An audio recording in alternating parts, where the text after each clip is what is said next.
Sports में युवाओं की भागीदारी 2 लाख से बढ़कर 60 लाख तक पहुंची है, क्योंकि अब खेल हो सकते हैं। मान्यवर, पेंशन के लाभार्थी में 6 लाख से 10 लाख तक पहुंचे हैं।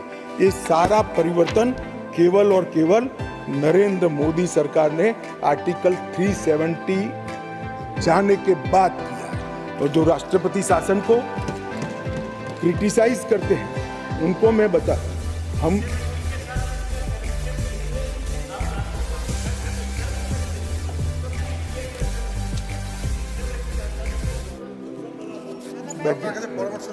दादा, आप कई बार बंगाल में पहुंच जाते हो, यहाँ बैठे हुए।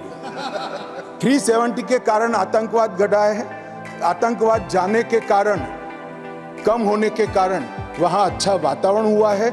इसी के कारण ये सब डेवलपमेंट हुआ है, वरना IIM न होता, ना एम्स होता, कुछ न होता। आप नहीं समझ पाओगे। जब हमारा सरकार बंगाल में आएगा, वातावरण सुधरेगा और विकास होगा, तब मालूम पड़ेगा कि क्या परिवर्तन है।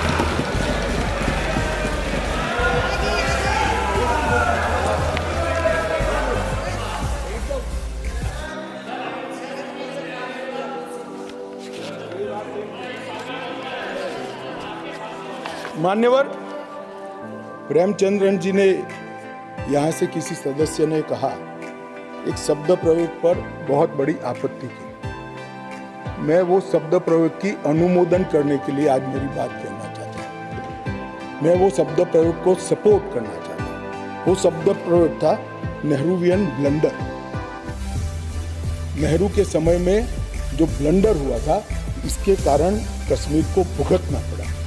मैं मान्यवर इस सदन में खड़ा रहकर आपके आसन के सामने जिम्मेदारी के साथ कहता हूं कि 2 बड़ी गलतियां जो पंडित जवाहरलाल नेहरू के प्रधानमंत्री काल में हुई, उनके लिए गए निर्णयों से हुई।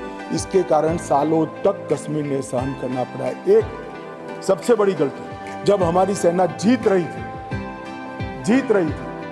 पंजाब का एरिया आते ही सीज फायर कर दिया गया और पाक ऑक्यूपाई कश्मीर का जन्म हुआ। अगर सीज फायर 3 दिन लेट, आज भारत का हिस्सा एक ये चर्चा में करेंगे उस दिन, बैठ जाओ।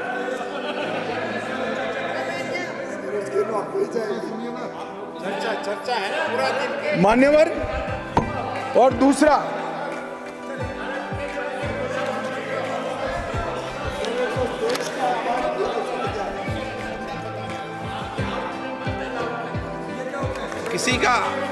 किसी का अपमान नहीं करे, संदर्भ बता रहे हो। हिस्टोरिकल फैक्ट है, बैठो। बैठ जाइए।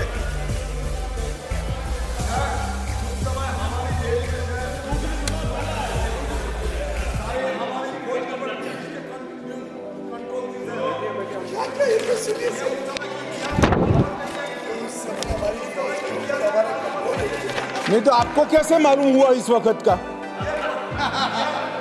मान्यवर, अभी तो एक ही का है, दूसरा तो सुने। उसका कंट्रोल नहीं था। बैठ जाओ। मेरा जन्म नहीं हुआ था।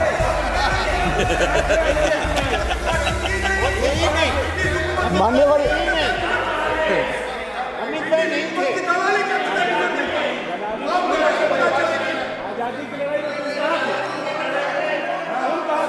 अरे तो माननीय गृह मंत्री जी ने, एक मिनट प्लीज दादा, माननीय गृह मंत्री जी ने ऑफिशियल स्टेटमेंट दे दिया था कि आजादी की लड़ाई के समय का पूरा स्टेटमेंट पोल में दे दिया। अभी फिर दे देंगे, फिर सुनो, आप बता दो साहब इनको एक बार। दूसरी गलती, दूसरा संदर्भ और कर दें आप। गलती नहीं, संदर्भ, सॉरी। मान्यवर, एक ही गलती बताने से इतना तिल मिला गया। नहीं, मैंने हटा दिया। मैं तो सिर्फ नहीं, ऐसा नहीं है। मैं सिर्फ 2 ही बताना चाहता हूँ। एक, पूरा कश्मीर जीते बगैर सीज फायर कर लिया, और दूसरा, UN के अंदर हमारे मसले को ले जाने की बहुत बड़ी गलती की। मान्यवर, मैं एक कोट अनकोट पढ़ना चाहता हूँ। मैंने बहुत सावधानी से आपके द्वारा उठाए गए बिंदुओं को देखा। एक पत्र का हिस्सा है। मैंने बहुत सावधानी से आपके द्वारा उठाए गए बिंदुओं को देखा है, लेकिन मुझे डर है कि मेरे विचार आपके नहीं सॉरी यूनाइटेड नेशन के अनुभव के बाद मान्यवर यूनाइटेड नेशन के अनुभव के बाद मैं इस निष्कर्ष पर पहुंचा हूं कि वहां से कुछ संतोषजनक नतीजे की उम्मीद नहीं की जा सकती। फैसला लगा इनटू ब्रैकेट सीज फायर। मुझे यह एक अच्छा फैसला लगा, लेकिन इस मसले को ठीक से नहीं निपटा गया। हम सीज फायर और विचार करके कुछ बेहतर मार्ग निकाल सकते थे। मुझे लगता है कि भूतकाल में हमसे द्वारा की गई गलती है।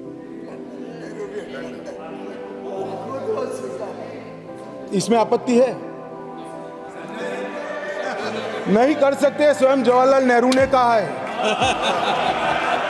अब मुझे क्या कह रहे हो? नेहरू ने स्वयं कहा है। मैं रेफरेंस भी दे देता हूं।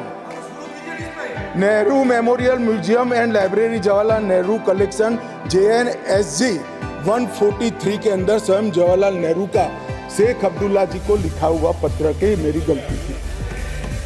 मैं सब किसी को कोट नहीं कर रहा।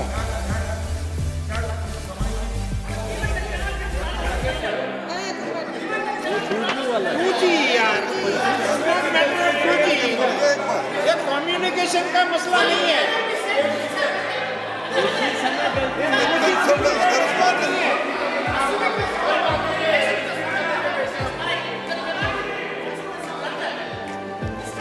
मान्यवर बोल रहे उसको बड़ा कांड हो गया, उसकी पूरी मुझे को लगता है सिर्फ मिस्टेक। मान्यवर नहीं कर सकते। मान्यवर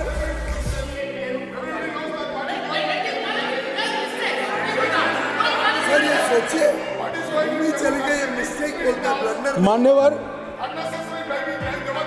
अरे यार, ये नेहरू जी ने लिखा है, सूरज समझते नहीं हो? अनुवाद हो रहा है या नहीं हो रहा है अंदर? ये नेहरू जी ने कहा है, मैंने नहीं कहा है। माने मैं तो नेहरू जी का कोट पढ़ रहा हूँ, क्यों गुस्से हो रहे हैं मुझ पर? गुस्सा होना है तो नेहरू जी पर होना चाहिए। ये उनका कोट है, मुझ पर गुस्से हो रहे हैं। राजा मेरी तो समझ में ही नहीं आता है।